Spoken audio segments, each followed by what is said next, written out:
2025 அன்று நள்ளிரவில் நெஞ்சுவலி காரணமாக வீட்டிலே உயிர் பிரிந்தது. எனவே தெரிவித்துக் கொள்கிறேன். இதில் முழுமையாக அங்கே வெக்காளியம்மன் கோவில் திருவிழா நடைபெறுகிறது. வெக்காளியம்மன் கோவில் திருவிழா நடைகிற போது பொதுமக்கள் நிறைய பேர் மோர் கொடுக்கிறார்கள், சில பேர் குளிர்பானங்கள் தந்து கொண்டிருக்கிறார்கள். அப்படி தந்த குளிர்பானத்தில் தான் சந்தேகம் ஏற்பட்டு அந்த குளிர்பானத்தை மாதிரி சேகரிக்கப்பட்டு யார் அதை வழங்கினார்கள் என்பதை கண்டறிந்து அவர் மீது நடவடிக்கை எடுக்க சொல்லியிருக்கிறோம்.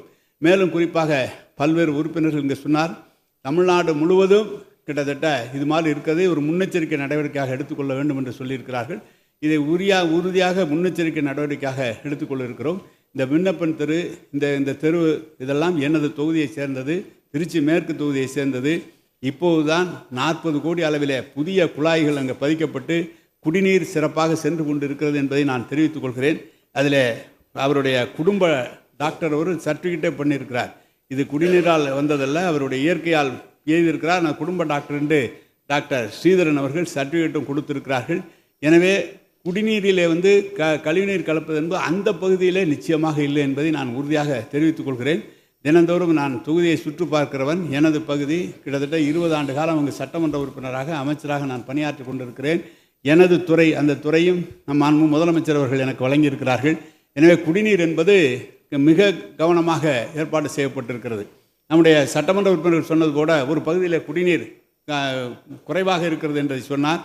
அந்த பகுதியில் புதிய மேல்நிலை நீர்த்தேக்க தொட்டி கட்டப்பட்டு கிட்டத்தட்ட 50 லட்சம் லிட்டருக்கு அது கட்டப்பட்டு விரைவிலே திறக்கப்பட இருக்கிறது. முதலமைச்சர் அவர்கள் திருச்சிக்கு வருகிறோம் திறக்க இருக்கிறார்கள்.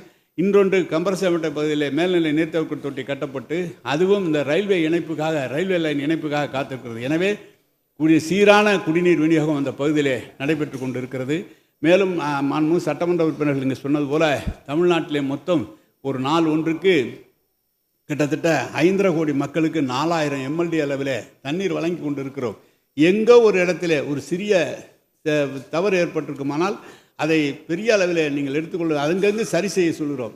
வேல்முருகன் அவர் சொல்கிறார், இந்த மாதிரி கழிவுநீர் தொட்டிகளை அகற்றும் போது உயிரிழப்பு ஏற்படுகிறது, பாதாள சாக்கடை திட்டம் நடைபெறுகிற போது உயிரிழப்பு ஏற்படுகிறது. கண்டிப்பாக ஒவ்வொரு இடத்திலும் அதற்காக அனுமதி பெற வேண்டும் என்று அந்தந்த இடத்திலே அதற்கான பாதுகாப்பு கருவிகள் இருக்கிறது.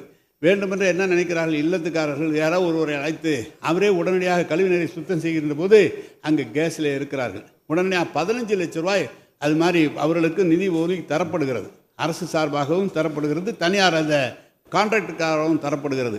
செந்தில் பாலாஜி நம்முடைய பாலாஜி அவர்கள் சொன்னது போல என்ன சொல்கிறார்னா, தனியாக அதற்கென்று ஒரு துறை துணை முதலமைச்சர் அவர்கள் தெரிவித்திருக்கிறார்கள். எதுவும் முதலமைச்சருடைய அனுமதியை பெற்று முழுமையாக எந்த இடத்திலும் பொதுமக்கள் பாதிக்கப்படாத அளவிற்கு நிச்சயமாக அனைத்து நடவடிக்கைகளும் எடுக்கப்பட்டிருக்கிறது. இந்த இதை பொறுத்தளவு இது குடிநீரால் கழிவுநீர் கலக்கப்பட்டதல்ல, நீர்மோர் வழங்கியதும் குளிர்பானம் வழங்கியதால் தான் அந்த பகுதியில் இந்த நோய் ஏற்பட்டிருக்கிறது என்பதை தெரிவித்துக் கொள்கிறேன். உடனுக்குடன் செய்திகளை தெரிந்து கொள்ள சன் நியூஸ் பெல் ஐகானை கிளிக் பண்ணுங்க.